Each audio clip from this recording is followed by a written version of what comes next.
Welcome everyone. This is the largest 6 p.m. enrolment I think I've ever had, and I've got a sneaking suspicion it may be due to the 8 a.m. start on the day lecture, possibly. And I have to say, I'm with you there. I'm not a morning person, and 8 o'clock is very early to start work. But I'm here, you guys are here, let's get this thing going. So we're looking at accounting standards and regulation, and I completely would understand if you read the title of this subject, and potentially this course outline, and think that sounds a very boring subject indeed. And I suppose part of my job is to make sure that that's not the case, and take you through what I think is, I've been doing this for a while, but I think is actually quite an interesting subject. And yes, I am biased in saying that, but I actually truly believe it's the case. Which I think brings us to this question.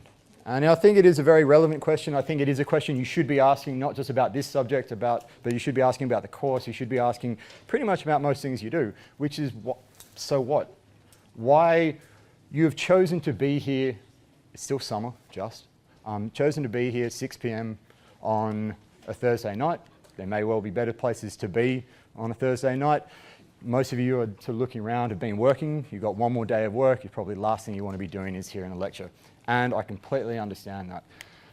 So part of what we're trying to do with this is to show how this is relevant to you from an accounting perspective, but also I think how this is relevant to you from a broader perspective.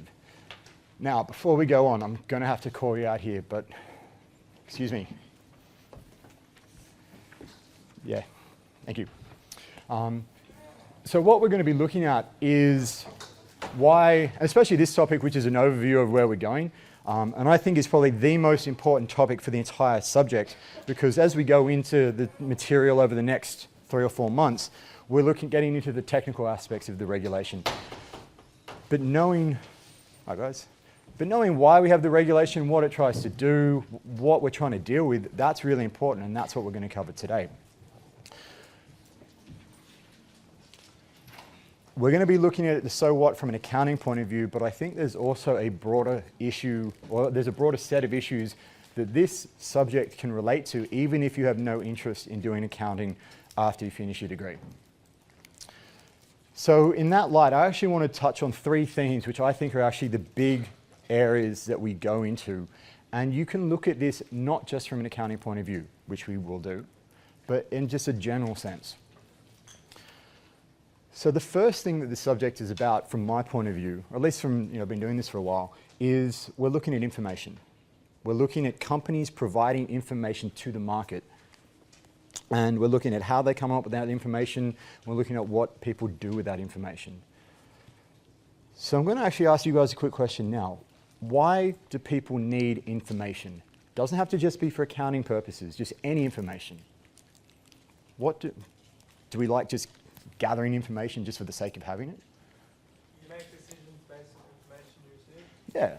Why most people want information is to be able to make decisions with. If you're trying to figure out where to go on holiday, you might be looking at different hotels, look at different places to go, different airlines. Price becomes important. The quality of the place becomes important. Information is about decision making, and that's what we're going to be looking at from an accounting point of view. But think about that in a general sense. When you're trying to find out information to make a decision on, you're trying to get that information to do something with it. So the quality of the information is important. Whether that information is biased is important. The source of that information can potentially be important. The other thing that we're going to look at, the second thing, is incentives. Now, everyone has incentives. Everyone does things for a reason. Even sitting here at 6 o'clock on a Thursday afternoon, there is a reason you guys are here. Hopefully most of you will still be here next week, but I suppose we'll see that in 7 days' time. But the idea is that everyone has somewhere or some goal, some sort of outcome they want. And incentives, if we can look at how you're incentivized to sort of do certain things, you can think about, why does someone tell us a certain piece of information? Why does somebody do something? We're going to be looking at it from a management point of view. So why do companies do the things that they do, and especially in relation to financial reporting? Most companies do the right thing, but not every company. And those are the interesting issues we want to have a look at. Why do they do those sort of things? And lastly, we're looking at regulation. So we're looking at regulation, obviously in an accounting sense, that's part of the title. But I think you can actually take some of the ideas that we're looking at with regulation here and actually apply them to pretty much every sort of regulation that gets imposed on us, and especially new regulation that occurs. People talk about Australia becoming the nanny state. And so we've got to start thinking, well, why is that regulation coming into play? What are the theories behind regulation? And it's actually, once you start delving into that, it becomes quite interesting, not just from an accounting perspective, but just in general, how does that happen? So that's where I see the course going overall. So today, we're going to be looking at what accounting is. We're going to be looking at the three functions of accounting: decision-making, contracting, and stewardship. We're going to focus on the first two. Stewardship is not one that we focus a lot on in the subject. And accounting regulation, why we have it, who they are, the conceptual framework, and then starting getting into some really interesting things, which we touch on, the political aspects of regulation, which has broader consequences just outside of accounting, and international standards. That's relevant. If you've already been to your tutorial, you'll know that the first assignment, which is due on the 16th, is on international standards. So that's something to start thinking about. In terms of admin, because of these used to be 2-hour lectures, they've been brought down to an hour and a half, so most of the admin has been dealt with in your tutorials. There'll be email updates about things. If you have any questions, please get in touch with me about things you're not sure of. For those that are doing the 7:30 class, I'll be going through it with you then. So if you've got questions about assessments, about handbooks, about textbooks, about all those sort of things, absolutely feel free to get in touch. So what accounting is? Now, accounting is simply a type of record keeping. Now, and it's been going on for thousands of years. Arguably, the first written language was actually accounting. You know, seems like a pretty boring way to start writing, but that is what it is. So we've got beer production records from about 5,000 years ago. That's what we're looking at over here. And these are kind of keeping track of things. And the question is, I suppose, why do we need to do this? Why do we need to write stuff down? Hi. Is this positive psychology? Is it? Positive psychology. Is this? No, it's not. It's accounting. Accounting. Happy to. I think I scared him there. All right. So no, it isn't positive psychology. I've got a question for you guys coming up in a sec, which is, how many of you guys, if you had to call your parents or your grandparents or a close relative, if you had to do it, whoever your closest relative is, if you had to call them and you had to dial the number itself, if you actually had to pick up a phone and dial the number, how many of you could do that?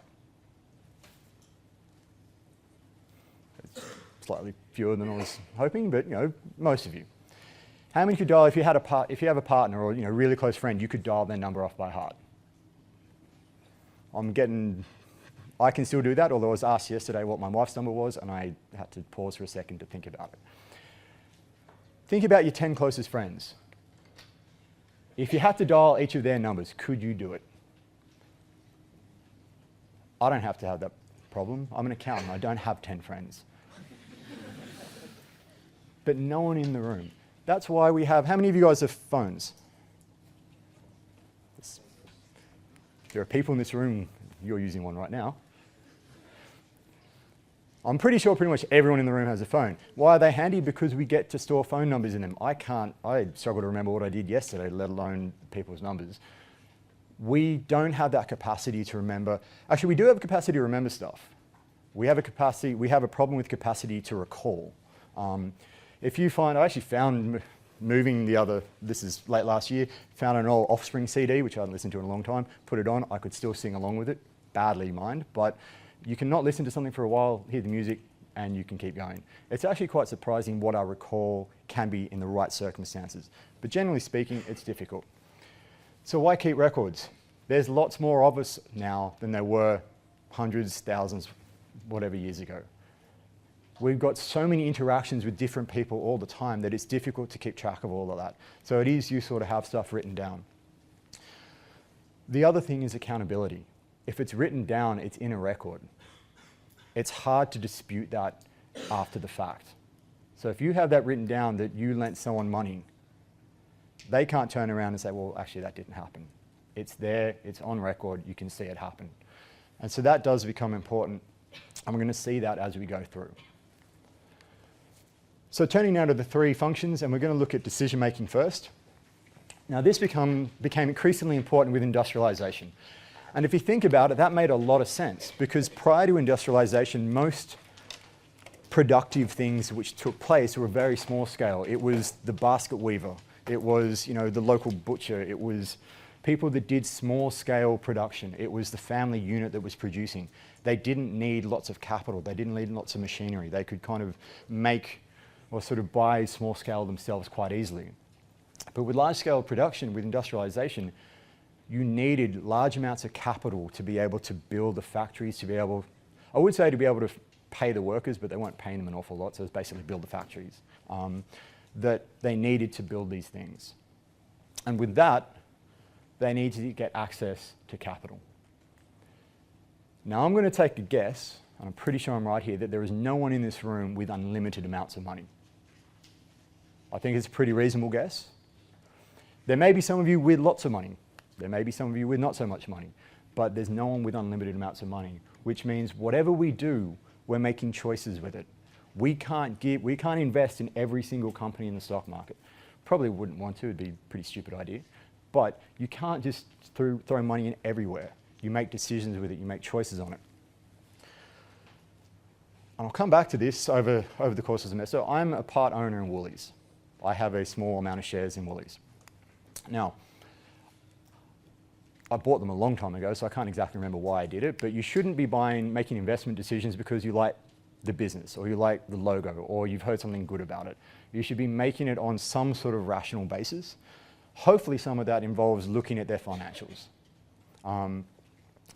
That's what we're going to be looking at with accounting decisions, is how people make, what sort of information they're getting, because we know they're making decisions with it. I know that's a scarily large block of text, but I am just going to read through it because it is important for what we're doing.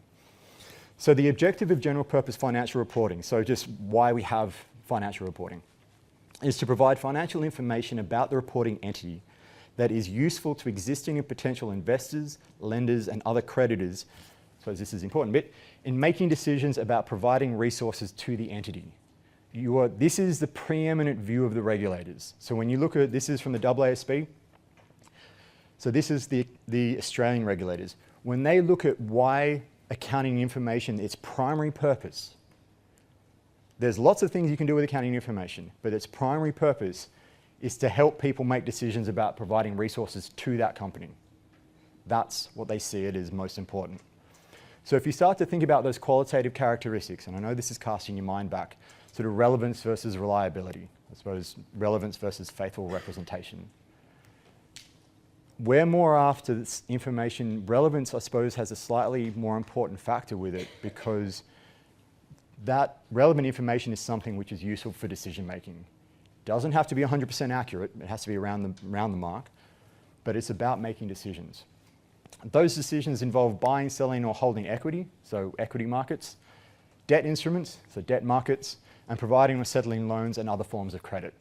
So again, that's what the regulators see. Even though we know there are other uses for it, they see decision making is important. Who uses it? Primary users, kind of linked to what we just talked about. Existing and potential investors, lenders, and other creditors, people providing funds to the business. But that's not the only thing. I mean, certainly more people than that use it, and they do recognize that. Secondary users include employees. I'm pretty sure, I don't know the exact circumstances about what's happening with the employees up there, but I'm pretty sure if you're employed by the Titans up on the Gold Coast, you may be a little bit worried about what's happening right at this point in time in relation to your entitlements. Suppliers, customers, the government, they want to know how much money you make. They probably want to tax you. The public. There's a range of other people out there. Now, quick show of hands. How many of you guys do, at least, it doesn't have to be every time the grocery shopping gets done, but how many of you guys do the grocery shopping from time to time? I do. Right. How many of you check the financial statements of that shop before you go do your grocery shopping? Yeah, I thought as much. If anyone in this room was going to do it, it'd probably be me, because I shop at Woolies, and I don't. It's a probably stupid thing to do, because those are very short-term relationships you have with that particular supplier, or I suppose that particular company. But it's not always the case. Now, a quick story on this. I don't know about you guys, I am rubbish buying Christmas presents. Rubbish. I always leave it to kind of New Year's Eve would probably be a little bit late. I always leave it to Christmas Eve, then sort of as part of the horde of people crowding around Westfield trying to figure out, wandering aimlessly, trying to pick something good up. So I thought I'll get on top of it last year. And so in March, I actually ordered these guys. I've got a 5-year-old. I thought, this looks pretty cool. I'm kind of like IT stuff. This will be handy for her. Now, this is a startup company over in the US. I pre-ordered in about April, May. So I gave them my money, like they had my money, and then they said it would ship in late October. Nothing turned up late October. They said it would turn up mid-November. It didn't turn up mid-November. I was starting to get worried at this point. Now, it did eventually turn up about a week before Christmas, so I didn't have to kind of go into contingency planning and end up wandering the shops on Christmas Eve. But if you're a long-term customer, if you have warranties, lifetime warranties with businesses, if you have a longer-term relationship with that business, their financial situation actually starts to become important. Now, again, I didn't check the financial statements of these guys. Maybe I should have. I don't think it was even possible. But I just took it on faith that if I give them my money and something bad happened to it, I'll just call my credit card company and get it sorted out. But this idea that you can have a longer-term relationship and you may be interested in it is important. Allocation decisions, fairly easy. Shares, buy or sell them, depends on whether you own them or not. Lenders, do you lend to a company, and if so, with what conditions attached? And we'll explore that in a little bit. Sorry, I thought you were putting your hand up. All right. This is a rhetorical, well, not rhetorical. I do want you thinking about this. This should start to guide your thinking as we go through the semester. So use this as almost a template as you go through. So how does accounting information help us from a decision-making point of view? If you're going to invest in a company, these are the types of accounting information you could get. There's also all the notes that sit behind it. But how does a profit and loss statement, again, I'm not asking for sort of answers now, just start to think about these questions. How could knowing the profitability of the business, how does that start to help? How does knowing their financial position, how does knowing what assets they have, what liabilities they owe, how does that start to assist you with whether or not you'd lend money to someone? How does knowing where they generate their cash flows, how does that start to guide what you want to do? Because there's sort of a game that gets played here, because as we'll get to, management know that you guys, if you're looking from an investment point of view, are looking at these numbers. And so if they have the capacity, they'll start to play around with these numbers, and that's what we look at through the course. So we move now into contracting. We have lots of contracts we're involved in all the time. So a contract is a binding agreement which governs the relationship between two or more people or companies, setting out what they must and mustn't do. I have an employment contract with UTS. As part of that contract, they pay me, which is good. I'd get upset if they didn't, but I still enjoy doing what I do. I'd still like to be able to put food on the table, but that's their side of the bargain. My side of the bargain is being here. And as I said, it's not the only thing I do, but I enjoy doing this. If I just start not turning up to class, they probably would not be happy with me. They might let it slide for a little bit, but I'd probably get shown the door in not that long a time. If they stop paying me, then I'd have issues with them, and then they breach their contract, and we'd have to sort of work things out. We have phone contracts. Every time you sort of buy something, you enter into a contract. So most of us are pretty aware what contracts are. What's interesting, though, is what a company is. Because is a company the buildings, the physical infrastructure? But then companies can change buildings. They could knock it all down and go virtual, and it'd still be a company. Is it the people? But people change. Staff change, move out, move in. Is it customers? They change. So it's in some sense kind of hard to define what a company is, but one view, and this is important for some of what we look at, is that all a company is a nexus of contracts. It's just a central point governing the relationships between all these parties. So you can imagine there'd be different people in here. It could be management, employees, customers, suppliers, whatever. And what we are doing right now is actually a really good example of that. Did we meet out on Harris Street somewhere and say, hey, you want to learn accounting? I'm going to come teach you accounting. Let's come to a room and let's talk about accounting. Is that what you guys did? No, of course not. You negotiated basically, or you set up with the university. The university is arranged with me and contracted with me, and here we are. So it's not that we have individual contracts between each other. You have a contract with the university, I have a contract with the university, and that's why we're here today. The contracts that we're interested in are the contract between management and the executive team and the company, and between lenders and the company. And we're going to explore these in more detail today. All right. So when we talk about accounting numbers, and I'll use that term in a fairly generic way. When we talk about accounting numbers, we're not talking about a specific number. We're talking about anything which you could see in general. It could be on the balance sheet. It could be on the profit and loss statement. It is just a number which is recognized on those statements. We'll obviously talk about more specific numbers as we go through, but we know for fact, and there's been a lot of work done on this, we know for fact that accounting numbers are used in contracts. So it's not me just sort of suggesting that they are, it's not academics sort of thinking that they might be, it's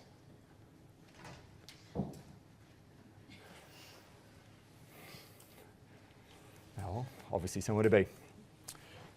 The question is why? Why do we have contracts in there? And the reason is we have goal misalignment.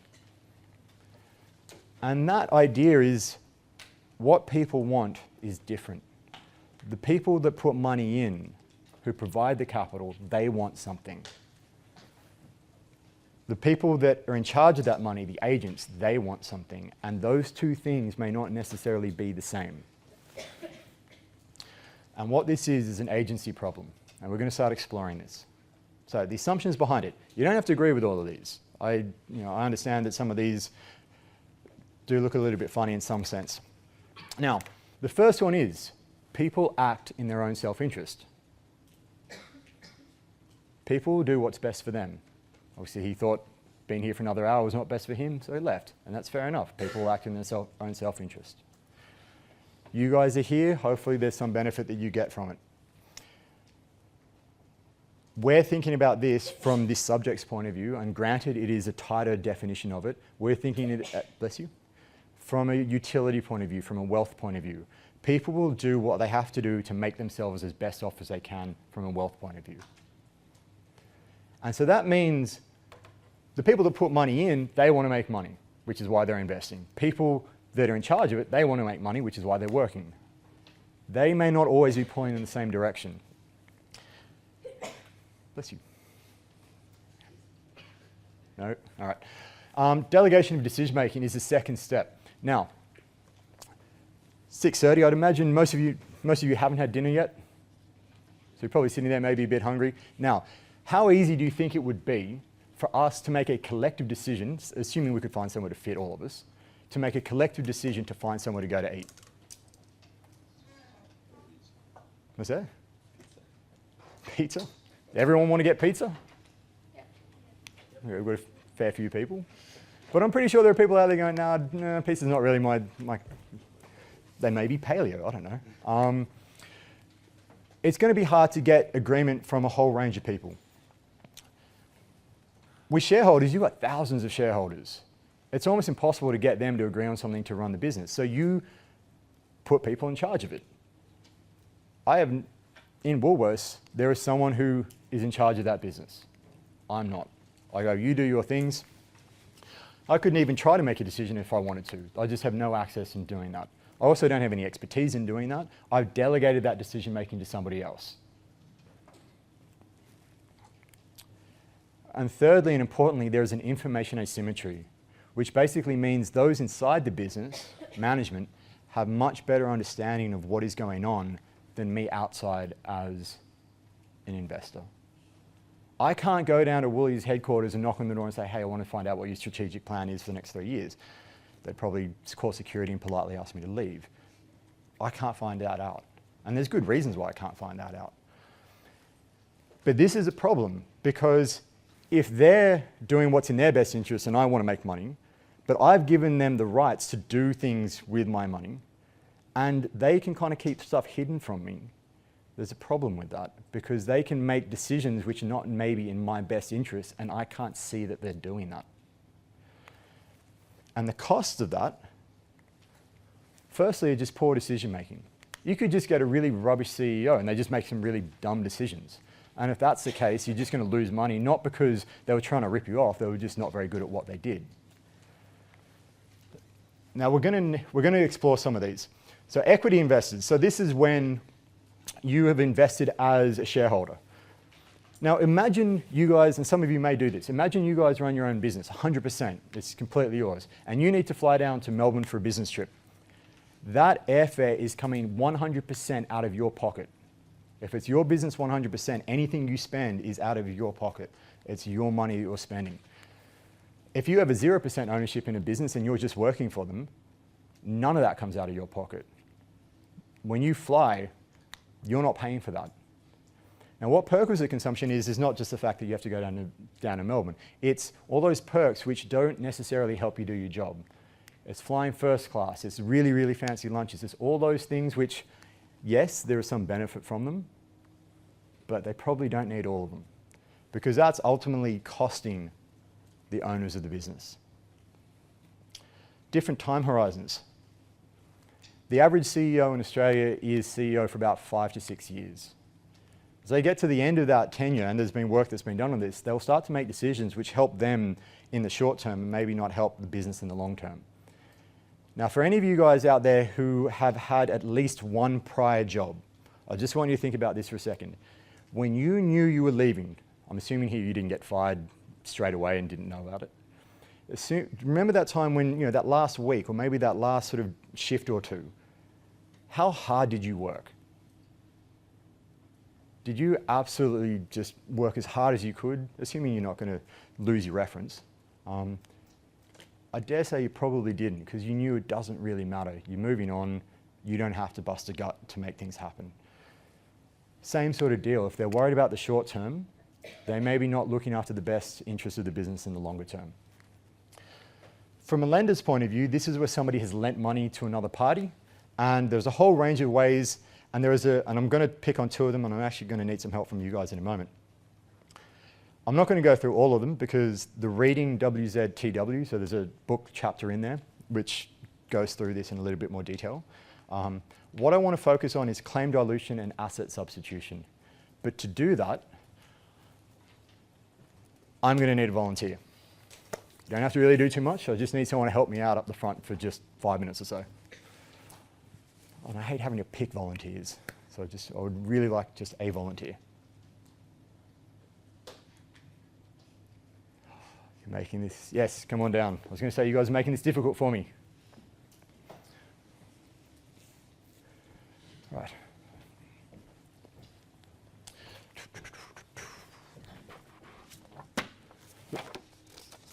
Right, yeah. Cool. So what's your name? Aaron. Aaron, nice to meet you. David, but I think you might have known that. Okay, so Aaron here is, well actually can I just get a quick round of applause for Aaron actually helping out here. Thank you. Now, Aaron, I have a question for you. Would you like a car? Yes, actually. You would? Cool. What sort of car would you like? Four-wheel drive.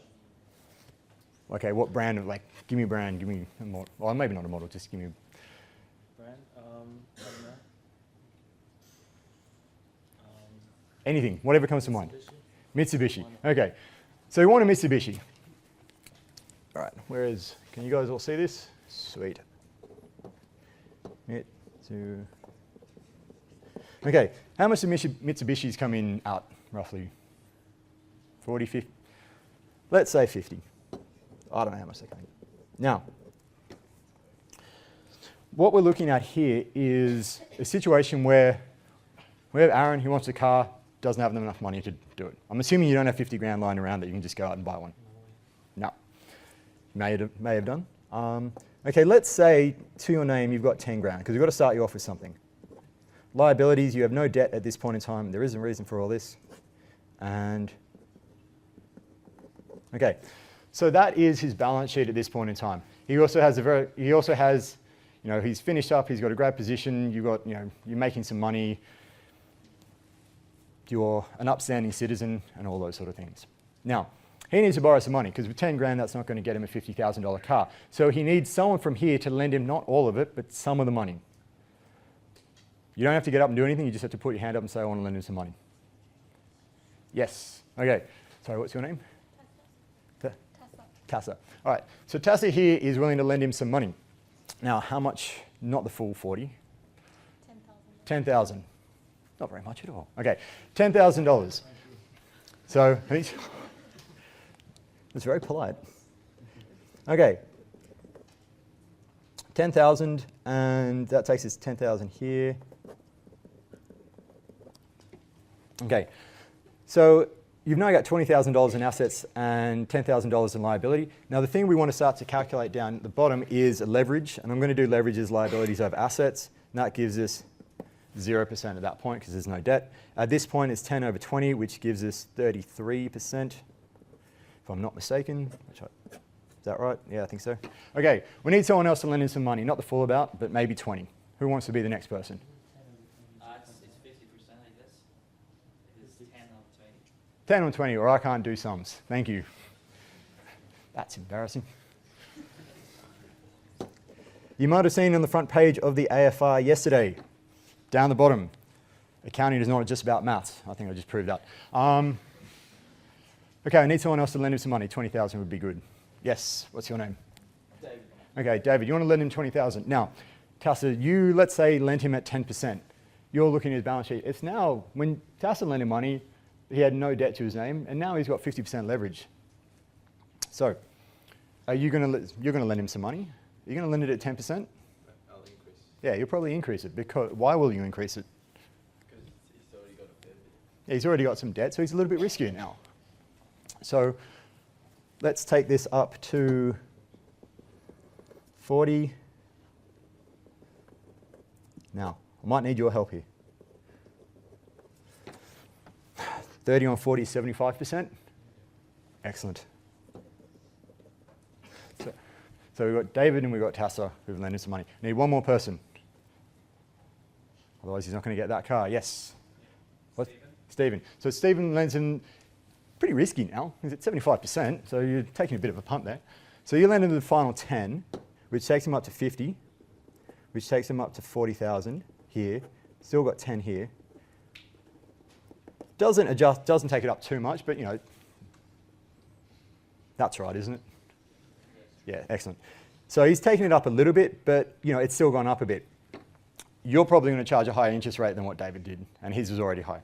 Now, what we've seen here, this is called claim dilution. Because unless Tassa does something, unless David does something, they don't want that to happen. Because you're quite okay at the moment to go around and just hawk for money wherever you can, and as long as you can find someone who is willing to take that risk, Stephen, like Stephen did, then you'll be able to get some money. You're probably going to be paying exorbitant interest rates over there, but you'll get your car. So now you can buy your car, all is well and done. I want you to stay here for a second. So the way Tassa and David can protect themselves is by putting a clause in the contract to say, look, we know you may have to borrow some more to do whatever you need to do, just for working capital or whatnot, but we're not too comfortable with you going above a certain limit. So Tassa may put in something which says, if you go above 70% leverage, something will happen. And the common things which they'll put in are, we'll either jack up the interest rate and put in penalty rates over the top, or she calls in the loan and just goes, well, I don't really like what you've done here. I'm pulling that all back in, which means you're now down another 10,000. David could do the same. He's obviously comfortable at 75. He may not be comfortable at 80. So you're not explicitly saying, no, you cannot go and borrow any more from anyone else, But if you go above a certain limit, then that causes problems. If any of you, hopefully not, because it's a way to make money, but it's a bit risky. If any of you heard of margin lending, that's exactly what happens there. It's loan to valuation ratios. Now, you've got the car. Second thing I want to talk about is, I know I'm keeping you up, just hold on. So that's claim dilution, and that's how you solve it, and we'll see that in a moment. What happens if Aaron, yes. Yeah. Aaron goes, okay, I've got your money in. I was actually lying when I told you I was going to go buy a car. I'm just going straight down to Star City and putting it all on black. Tassa, would you lend him the money if you knew that was going to be the case? Jeez, I really hope not. No, that's the answer. You wouldn't, unless you really are glutton for punishment. You wouldn't. What's that? 50% chance. It's not a 50% chance. It's slightly less than a 50% chance. Why do you think casinos make money? Anyway, but that is asset substitution when you change the risk profile of the asset that you're buying from what they thought you were going to do. So I'm pretty sure David, and even when you lent him at 80%, I mean, that's a bit of a punt to him go and potentially lose it all. So if he does something different, you can't really control for that in an accounting sense, but you'd obviously control for that in some way. That's why car loans are slightly cheaper than personal loans, because it's secured against the thing that you're buying. Anyway, Aaron, thank you for coming up and buying a car. No worries. Cheers. Thank you. Give him a round of applause, people. Okay. So mechanisms to generate alignment. This is basically how do we get staff and employees and executives or employees to do what we want them to do. If any of you guys work in bars or shops, there aren't just cameras out on the patrons, there are cameras behind the till. There are cameras on the staff as well, because they're worried about what you're doing, not just what the patrons are doing, because they don't want you nicking off with the booze or stealing from the till. That's a monitoring mechanism. They're watching what you do. You look at monitoring mechanisms a little bit more when you do audit, whenever you happen to do audit. We're interested in bonding mechanisms, which are, I suppose, the carrot around it, which is, hey, look, here's something nice. This is why you want to do what we want you to do. So for contracting, so we're putting our shareholder hats on for a sec. Principles, when you invest in a company, you want dividends and you want capital returns. You want to make money. And the way that happens is by profitability and share price increasing, and profitability generally leads to share price increases, so they kind of go hand in hand. So what we want as investors is the company and executives wanting the same thing. And that can happen directly. We can just build in a profit number into their contracts and just say, if you hit a certain profit, you get a bonus. If you hit a certain change on profit, like if you hit a certain sort of increase on sales revenue, increase on profit, you get a bonus. Those things do exist. Have a look through annual reports. You'll see that they have those targets in place. And for the bonus assignment, that's actually one of the things we want you to start looking at. Indirectly, as part of their package, you can give them options or shares. How do you think that makes them do what we as investors want them to do? They want to receive money as well from those shares. Yeah, they're now investors too. They are owners just like what you are. So they want to receive money. So you make them just like what you are. So either way, they want to see profit go up and shares go up. Lenders. Principals expect to see a return through interest payments and also the repayment of the loan, which again, they want to make money on it. What we just talked about with Aaron, I suppose with Tassa and David, they're the ones putting it in the contract, included are clauses in the contract to ensure that management do certain things or potentially not do certain things. So we looked at leverage ratios. There are various different ways, different types of ratios that can be put in. Now, one thing you'll probably find, I suppose if you had this subject before, I'm sorry, you have to deal with me again, but you'll probably know this. If this is the first time, what you'll find is I quite like sport. We've already talked about the Titans. We're actually going to talk about St. George now. Now, the reason I bring this up is because this is from an article from last year, and it was actually perfect, absolutely perfect for what we're talking about. Now, this probably drives my wife nuts because I can pretty much take most situations and most things that happen and relate it to this subject or to accounting, and probably annoys the hell out of her. But still, it's just what I do.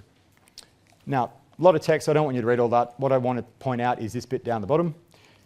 It was a condition of Illawarra's $6.5 million loan from Wynn Corporation in 2006 that 6 premiership matches plus a trial be played in Wollongong each season. So there's a merger between Illawarra and St George, and they obviously play somewhat out of Kogarah and somewhat out of Wynn Stadium down in Wollongong, and very much Illawarra is a junior partner in that arrangement, and they wanted just 6 games plus a trial. They didn't make that recently, and as a result of that breach, Wynn Corporation is entitled to call the loan. So it's not an accounting number which they've embedded in that contract, but it is a number. And because management of the St George Illawarra Dragons didn't meet those stipulations, they could call that loan in. I haven't looked at St George's finances, but I would imagine it would probably send them broke. But they haven't actually called that loan in. So these things do exist, is kind of the point. With stewardship, which is the third one, which is the one we're not really looking at too much, this goes back to medieval days where feudal times and lords of the manor and whatnot, knights and dames, sorry, it's more recent. Students reporting to lords in medieval times, and they send out their flocks and did all their sort of harvesting and whatnot, and obviously the lords weren't getting their hands dirty, so they made sure that these people weren't ripping them off, and they wanted counts of things done at the start of the year and at the end of the year to make sure things were there. So you're demonstrating compliance. The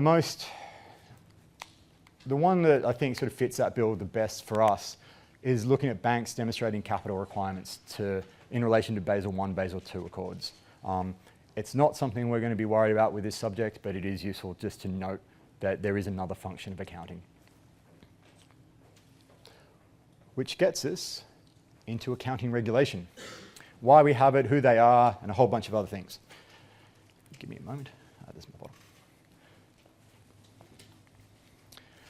So why we have regulation, it follows this sort of flow. What we just looked at, and I hope I've impressed upon you, and realistically, like, this is true. Accounting numbers are useful. If accounting numbers were not useful, we would not be here. I wouldn't have a job. There wouldn't be an accounting industry because no one would bother using them. Accounting numbers are useful. They do get used. They do have purpose to them. Management are aware that accounting numbers are useful and people do use them. Management are the people that are responsible for them. They may not be sitting there doing the number crunching. They're certainly not sitting down doing journal entries. I don't think anyone does that anymore. But we are going to get you to do journal entries because it is good to look under the hood and understand how it all works. We know management is self-interested. That's no surprise, everyone is self-interested. And that leads to, and I want to stress this, the possibility of earnings management. Just because you have the temptation and the motivation to do something doesn't mean you're going to. Most of us here, I'm going to hazard, are law-abiding citizens. We've probably had opportunities to do things we probably shouldn't, and most of us have not done those things. But from time to time, it does happen, and it certainly happens in the corporate world. And we will see examples of that. Now, earnings management is not just earnings. You can play around with assets, you can play around with liabilities, it's just a term. When you think of the old sort of, I don't know if it's a joke, this idea, if you have 2 plus 2, ask an accountant what it adds up to and they'll say 5, because you can make it turn into 5. And that's why people have issues with accounting information, because it could be whatever you want it to be. If the information is bad, we'll make poor decisions on it. Now what we have here, and it's not actually what we have here, but imagine Qantas just released their half-yearly results today. I don't know if anyone saw that, but they did. Big turnaround. Their statutory profit was $204 million positive. This time last year was $250 odd million negative. So it's big turnaround for them. So imagine if this is their annual report or their financial statements. They are reporting efficiently if what is in here, that 204, is actually what happened, as best as they can come up with. If it's opportunistic, They're telling us they made 204 because that's what they want us to believe. Because we'll make certain decisions based on that number. They may have made less than that. They could have made more than that. But they're telling us something because they want us to believe that. They want us to base decisions on that information. So then the question becomes, how do we deal with that problem? And this very much gets at, and this is a broader issue than just simply accounting, although accounting is pretty important, is this idea about a nanny state, about regulation. Do you let free markets reign, or do you have huge amounts of regulation in place? Personally, I think there is a good middle ground, which is a bit of a fence-sitting position, but that's my view on it. We could do absolutely nothing, just go, look, there are no rules, we have this subject doesn't exist, just you tell us whatever you want. Accounting information is a good like any other. If you want it, you pay for it, so you actually, you shouldn't have it just provided to you. Management are the best placed internally to figure out what they should tell you. They know the business far better than any regulator knows the business, so they should be able to make the decisions which say, this is what we think is going on with our profit, this is what is happening with our assets. And companies will volunteer to tell you good and bad information. So let's drill on that one. Aaron, where are you? There you go. Okay, let's say that Mitsubishi was a second-hand Mitsubishi. Caught you on the phone, haven't I? Anyway, that was a second-hand Mitsubishi. Where in Sydney is the best place to buy second-hand cars? Not just one dealership, but where can you go to find a range of dealerships? What's it? Strathfield? It's along there. I'd say Parramatta Road. I think that takes in Strathfield. So Parramatta Road is probably a good place to find a used car dealer. Now, let's say Aaron's gone down to Parramatta Road and there just happens to be the exact model Mitsubishi, two of them actually, one in adjoining dealerships. Same color, same make, same kilometers on the clock, same overall appearance, all the rest of it. Same price. Dealer A has an inspection report attached to it saying, giving it a clean bill of health. Dealer B does not have an inspection report attached to it. Which one are you going to buy? The one that has it? Yeah, the one you have it, one that has it. Now I suppose the question then is why? Less risk? Yeah, there's less risk, because what's the problem here? I mean, you don't have to just be the only person answering this. What's the problem with one without an inspection report? Risky. Risky. Yeah, it's I suppose it's got less risk, is risky. It's a bit of a truism. What could potentially be the concern here? With no information about the car. Yeah, it could be a rubbish car. It could have no engine inside it. I'm assuming you've actually opened up the hood. We don't know if this car is legit. So what could this dealer do? Because this is a problem for this guy. If he doesn't get a sale, he can't put food on his table. His family going to go hungry. So what can he do to try to get a sale? He could drop the price. 40,000 with an inspection report, 38,000 without. So what that 2,000 is kind of a risk premium. You're paying that, anti-risk premium. You're paying that 2,000 to be more comfortable with things. He could drop price, that's one thing. What else could he do? He could You can make up a report. He could, that's dubious. He could make up a report. That is one thing he could do. He could just forge one. Second thing, what else could he do? What's the alternative to making one up? Get an actual one. Yeah, get an actual one. So he could actually go out and pay for an actual one, which would probably cost him a couple of $100. And assuming he doesn't get done for fair trading on the make up one, he could just go out and buy an actual report. He could provide a warranty over the top of it. So no inspection report, but I'll guarantee this car for the next 2 years. He could do a range of things. Because if he doesn't, you're not going to buy from him. I somehow assume used car dealers are all male, but that may be a good generalization. Now the thing is, if you have a good car, you want to tell people you have a good car. Because if you don't, they're going to assume you have a rubbish car. So good companies, relating to companies now, good companies will tell you, we are a good company, we're a trustworthy company, we're going to get audited, we're going to do all these things because we are a good company. Not so good companies are probably going to start doing the same because they don't want to be perceived as really terrible companies. So they're going to start to come out and start telling us what's going on. And that actually sort of cycles down through. Because if somebody is not telling you something, that starts to ring alarm bells and you actually probably think things are worse than they actually are. So that's that idea where companies will volunteer information. You will get told what's going on. A regulatory perspective, accounting information is a public good. So it should be something which helps the public, and there is good credibility to this argument because it increases, good regulation increases liquidity in the markets and it lowers costs to investors, and that is a beneficial aspect to society. Most people on average can look their way through things, but there are going to be vulnerable people in society. There are over 2,000 listed companies on the ASX, and they're listed companies, and you start looking down the bottom end of the market and they're pretty sketchy as it is. And those are ones in a good regulatory environment. Imagine we didn't have that. There would be some really bad things going on and people losing money left, right and centre.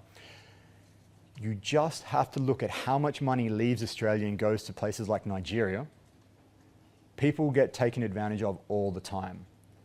And I dare say it would probably be happening in capital markets as well without good checks and balances.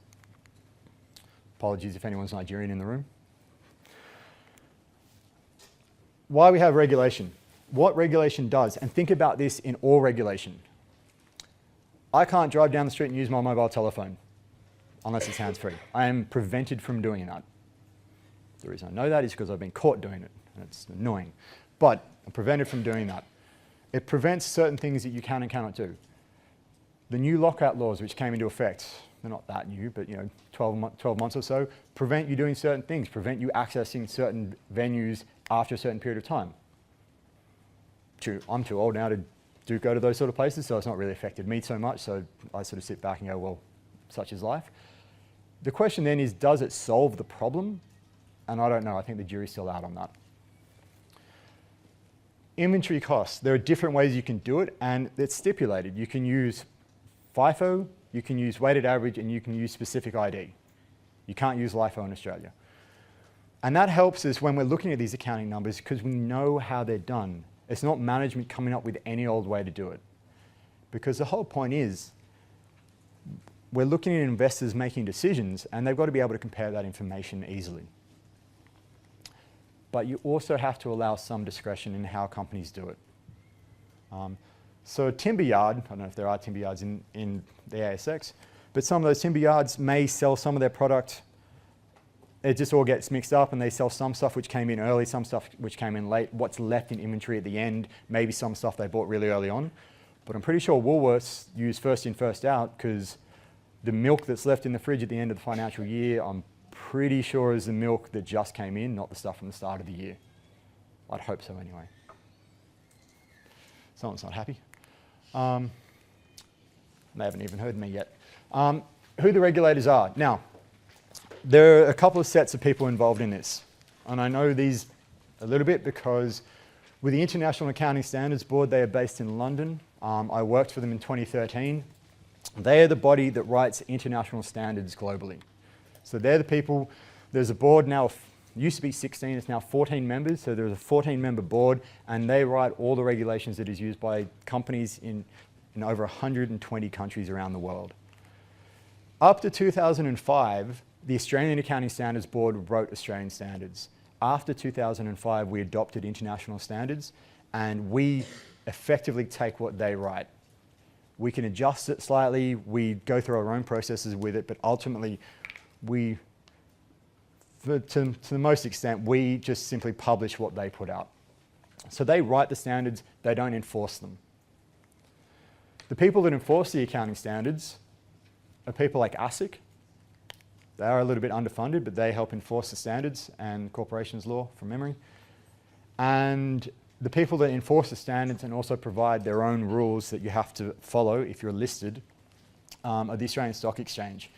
So if you're listed, and we are assuming every company that we look at is listed, you have to follow not only their rules, which require you to use Australian accounting standards, but also, actually, it's not entirely true. There are companies listed here, very few of them which use not Australian accounting standards, but you have to use standards.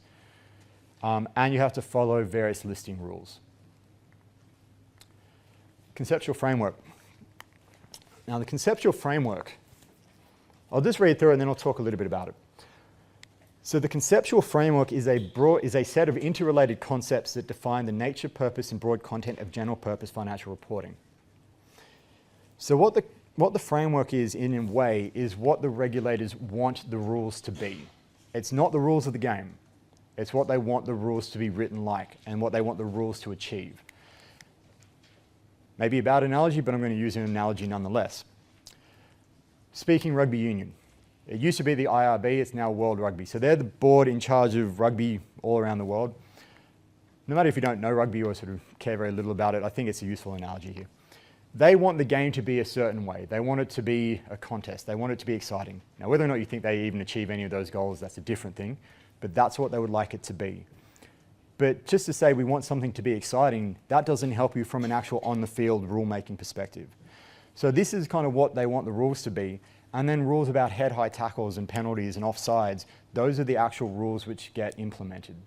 So those are the things you will get penalised for. Those are the things which help you understand what happens in the game. And arguably, as a side comment, there's probably too many rules in rugby, but that's a different thing. So the framework is just what the regulators see accounting to be. And the benefits of having that is it makes the regulation a lot more consistent. We have a ton of asset standards. So when you see an asset standard, an asset talked about in one standard, it should be similar in another, it should be similar in another. If you have to make a new one, it should be easy to do. It helps with increasing comparability, accountability, and understandability because it just means that you know how this system works. And this is going to be really helpful for you guys when you start reading this stuff. Because what you'll start to see is a lot of the same terminology, the same ideas feed through each of the standards. It's an upfront investment in figuring out how they work, and once you've got that, it actually flows out pretty smoothly. It makes standard setting more economical. I've seen how long this process can be. We were going to talk about leases later in the semester. There has been a leases standard being created, and it is still being created, and it has been going on for 8 to 9 years now. They have spent nearly a decade trying to write a new standard for leases. There is good reason to write a new one, which we'll get to later in the semester. It takes them a long time. And that's even with a conceptual framework. If one didn't exist and they had to start from scratch each time, it would take forever. So what the framework consists of, and this is different as of this year. So if you have an older handbook, SAC 2 has gone. So just be aware of that. SAC 1 is a definition of the reporting entity. The AASB framework talks about the rest of it. This, SAC 1, the definition of the reporting entity, this is kind of the auspices of ABC. If you've done ABC, if you're doing ABC, they look at corporate structures. That's that subject. We are assuming we're just dealing with one group at this point in time. We're not looking at intercompany transactions or any of those things. So this is generally kind of set for us. The framework sets out the concepts that underlie the preparation and presentation of financial statements for financial users, or for external users. Now, deals with the objective of financial statements. Now, here's the thing, and this is work for you guys for next week. Read through this. I would read through. Don't worry about these two for the moment. Objective of financial statements, which is no more really than what we've already discussed, and qualitative characteristics of useful financial information. So things like timeliness, relevance, those sort of things. Have a read through them. The definition, recognition, and measurement of financial reporting elements. As we get to each element, that's when you should have a look at it. So when we get to revenue next week, have a look at revenue and expenses. When we get to assets, have a look at assets and so on. We're not touching the last point, capital maintenance. We're not touching that in this subject. However, even with the framework, you can go into things with the best of intentions and it still doesn't quite work out. It's not always going to be logical. And the board recognizes that. You cannot always absolutely fit to what you're trying to do. We'll look at this in week 5. So we'll look at the difference between exploration for and evaluation of mineral resources in AASB 6, and we'll look at agriculture in 141. 2 asset standards which operate very differently. And arguably, there is really good reason why that's the case, because they're both assets, but they're very different types of assets. So just because you have a framework doesn't mean it all works out. Actually, I should really check what happens in the first accounting subjects. Do they talk about conservatism? I know this may be sort of casting your mind back a little bit, but do they talk about conservatism in accounting in sort of first year? Now, the interesting thing about conservatism is if you actually read through what the regulators want, if you read through the standards, they actually don't say we want accounting to be conservative. It doesn't actually get said anywhere. But it happens the way the rules are written. The way the rules are set up means that accounting conservatism is embedded within the rules.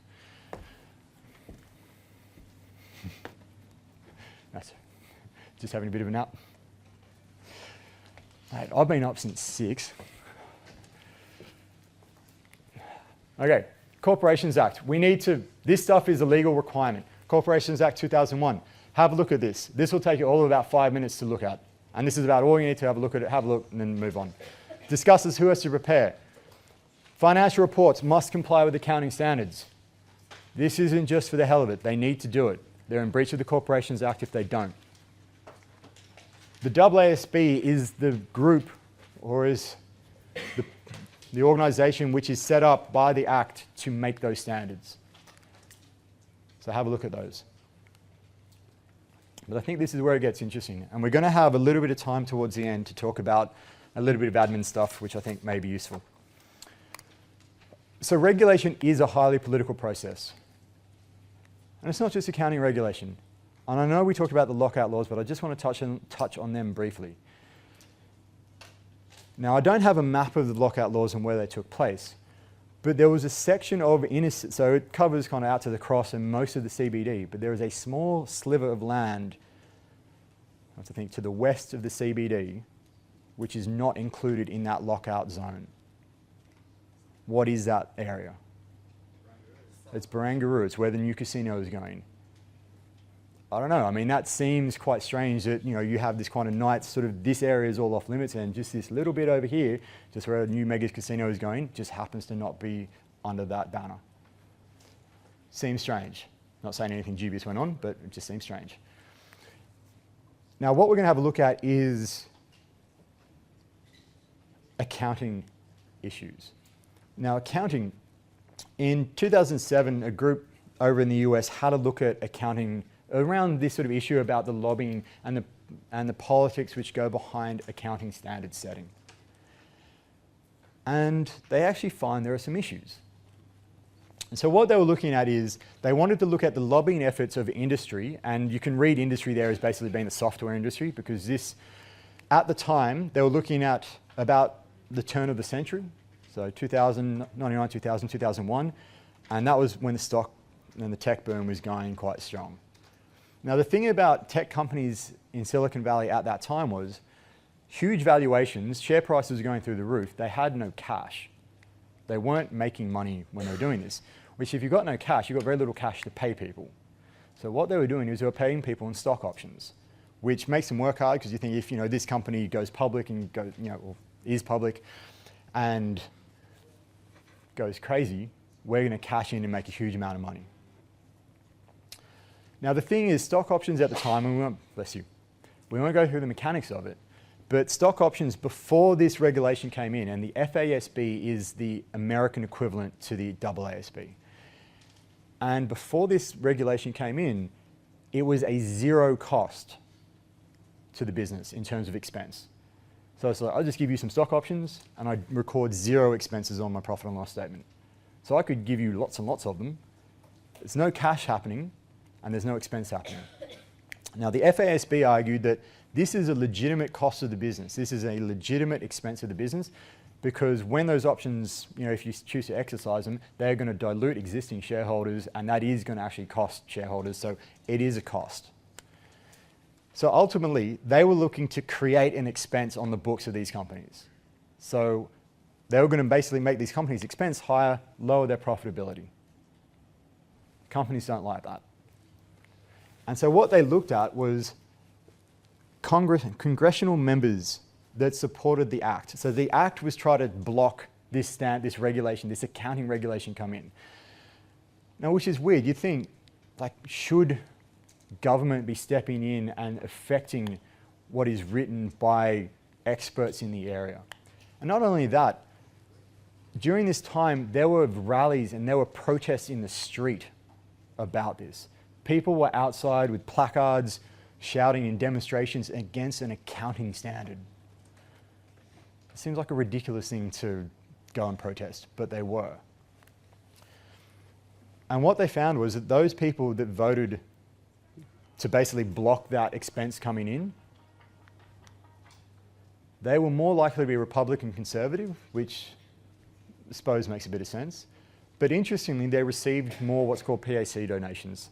So that's where, when a company donates money, it doesn't just donate directly to the politician. They put it into what's called a PAC, and then the PAC determines where they want to put that money. Now, it's sort of meant to be at arm's length, but you can kind of imagine it's not very. So the ones who voted to stop it will more likely be the ones who received donations. The companies that were donating were the ones who were going to be hit the most by this. So they were willing to spend real money to stop an accounting expense. It's not like they were giving, no, I've just used you for the options. I'm not giving you cash. It's not actually affecting my bank account in any way. I'm just giving you options. But they were willing to spend real money to lobbyists to go and sort of talk to these congressional members to stop this coming into effect. You just have to look at the lobbying process by whether you think it's a good thing or a bad thing. Go back a few years ago, why the mining taxes didn't come into effect. The mining industry lobbied really hard. You see when they try to when government tried to affect and put in laws around poker machines, the club industry lobbied extremely hard around that. You see when when companies or countries are putting into place plain paper packaging, which is a very recent thing, and Australia's at the forefront of that.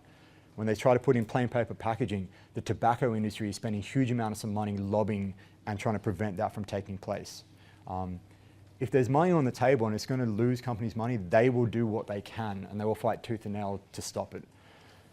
Anytime you're dealing with an accounting standard, you're dealing with money. Everything is politicized. Getting on to international standards. Now, international standards are useful because this is what your first assignment is about. So international harmonization is the move to have every country in the world use the same set of accounting rules. You're going to catch the best bit. That's all right. Okay. Now, when it comes to your assignment, you've got to be more detailed, and this is kind of going off script potentially for this. It can't just be generic comments around, well, we think, it's good for these reasons. You've got to be very specific to Vietnam. It's got to be, why is it good for that particular country? We want it specific. In general, though, it lowers costs for investors to make investment decisions. Because I can pick up a financial report in the UK. This is not a financial report in the UK. I can pick up a financial report in the UK and I know what it's made of, because I know the rules that are set behind it, because the UK uses international accounting standards. If I pick up a company in South Africa, same deal. Hong Kong, same deal. US, not so much. They have some weird things that go on, and that's US GAAP. I don't know how that all works. I've got a sense, but I'm not completely up to speed with how some of those things happen. Which means if I want to invest in US companies, I need to do a bit of research about how that happens. Research costs time and potentially money. It also lowers costs for companies to list in another country.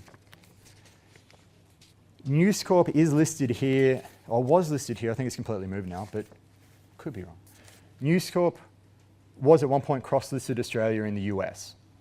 Now in Australia, that means they use Australian standards. In the US, they'd have to use US standards because they don't accept Australian standards over there, or at least back then they didn't. That means they have to come up with two sets of books, and they have to have people basically setting this stuff up twice, and that's not cheap. And so if you can have the one set of standards and list in multiple countries, that makes life easier. Then the question is, and for you guys to think about, especially in relation to your country, why is it beneficial for a company? Why does it want to list somewhere else? What is the benefit it gets from doing so? But thinking about why we want standardization, I'm pretty sure, like I've been told this, and it would make sense, that every airline pilot around the world has to be done in English. Like every pilot has to be able to speak English, every airline tower speaks in English. I'm pretty happy that's the case if I'm flying. I came back from London not that long ago. I'm pretty glad that that's the case, because I would like to know that my pilot can talk to air traffic control. I'd imagine if you have communication breakdowns between pilots and air traffic control, that doesn't lead to good situations. So there are very good reasons to have standardization across the world. But there are also really good reasons why not. Now basically for the first two, I could just kind of point at EU and Greece and leave it at that. You know, you're having a situation with Greece with some major problems, but they're stuck in a single currency. They're limited to some of the things that they can do. Germany don't want them to do things in a certain way, so that makes life a little bit difficult for them. Cultural differences. The nice thing about traveling is you realize that there are many, many different ways of doing things. Now, one of those things, we had a student doing a PhD in Islamic banking a few years back. One of the things he was saying, I'm assuming this is correct, is that there is no concept of interest in Islamic banking. So this idea that we have a loan and you pay interest on it, it doesn't exist. Not in the same way that we know it. So all these standards, when we start looking at financial instruments, those don't necessarily work in a lot of countries in exactly the same way. So how do you start to manage that? And those are issues that the IASB is grappling with, is how do you sort of translate some of this stuff, let alone translation issues. And I don't even have that up there. Because if you translate word for word, you may not necessarily get the same outcome. If you translate for meaning, it may not be as rigorous. So there's a huge amount of research I've seen on how you translate something. And it's quite difficult. Implementation and enforcement. Not last summer, but the summer before that, after I finished up in London, we went on a road trip around the US, not the US, around Europe. Driving Germany, that was awesome. We made a detour specifically because there are no speed limits, so you could just kind of let rip. In our people mover, it was hard work. We got passed at one point by a smart car, doing that, which I didn't even realize smart cars could go, one of those little tiny snub ones. Didn't even realize they could go that quick. But in Germany, that was fine. Like, there's no speed limits on the Autobahn we were on, so you're not going to get done for it. In Italy, there are speed limits. At least I saw posted speed limits, and no one seemed to be doing them. There seems to be a rule. No one seems to be enforcing it. You can have a rule. If no one enforces it, there may as well not be a rule. In Australia, the UK, the US, Hong Kong, various other countries, we have sophisticated capital markets. They're experienced capital markets. Good rule of law, and even then we have problems. There are countries which have just become market-based economies. Might be difficult for them to maybe enforce some of the things as well as what we do, and even we have problems. So enforcement becomes an issue.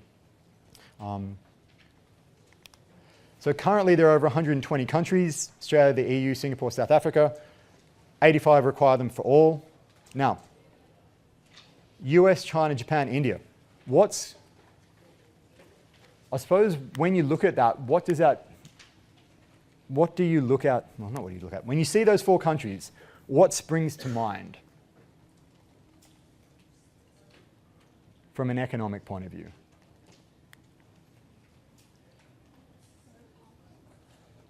Just in a general economic sense. Economic growth? Economic growth could be one. Not quite. Most powerful Biggest country in the GDP. world. They're big. They're like the four biggest economies in the world, and they are growing, some of them definitely China and India. Japan's having its issues, US is certainly having issues right at the moment. They're big, and they don't use international accounting standards. So yeah, they use 120 countries, but they're not necessarily big ones. Now, US just aren't going to, I can't see US ever joining international standards, and that's because the US is the US. They like doing things their own way. China doesn't allow at this point in time. If you're listed in Hong Kong, they do. Convergence is occurring. They are moving towards it. Japan is actually getting pretty close. Voluntary adoption, there are a number of countries in Japan, companies in Japan which have adopted. India doesn't allow, but is moving towards that point. What we are interested in that assignment is Vietnam. There are we want you to do some sort of wide reading, your own research on it, but Vietnam is a good country to have a look at, and we would like you to have a look at. They haven't adopted yet. They've made no comment to adopt, but basically we want to get your sense of should or shouldn't they. I want to talk about the bonus assignment quickly before everyone jets off, because they're doing all right for time. Summary, so we looked at what accounting is, We looked at the functions of accounting, decision-making, contracting, stewardship, and we looked at accounting regulation, why we have it, who they are, the framework, political aspects, and international standards. A couple of comments now quickly about the bonus assignment. And then if anyone has any other questions, I'm going to be down here for a couple of minutes before I go up to the tute. So the bonus assignment, it has been released today. It's online. Have a look at it. For those that have been to tutes, they've talked about it. You may well have registered for it. There are 4 things you need to do to be able to get access to the bonus assignment and get marks from it. And we are pretty serious with these. Unfortunately, they may or may not be in the room. People lost marks for doing this, and that if they hadn't have done that, they would have passed the subject. So it is important that you're aware of this. Firstly, you need to register with your tutor by the end of week 4. So this is week 1, you've got another 3 weeks. So register if you want to do it. Second thing, you need to get assignment 1 in on time. I'm not making subjective calls about what's on time. We had someone who got their assignment in 40 seconds after the deadline. It's an automatic system. It just flags as late, and I'm not making a subjective call, because then if I let that one through, it's 5 minutes late, it's 10 minutes late.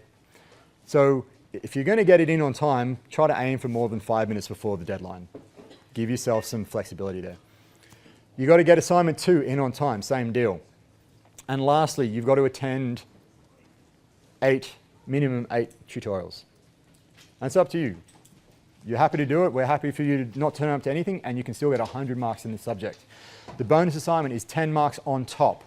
So you'll get it potentially 110 marks, which anything above 100 will get scaled down to 100. But if you get 99 in total, you get 99 in total. So you get capped out at 100.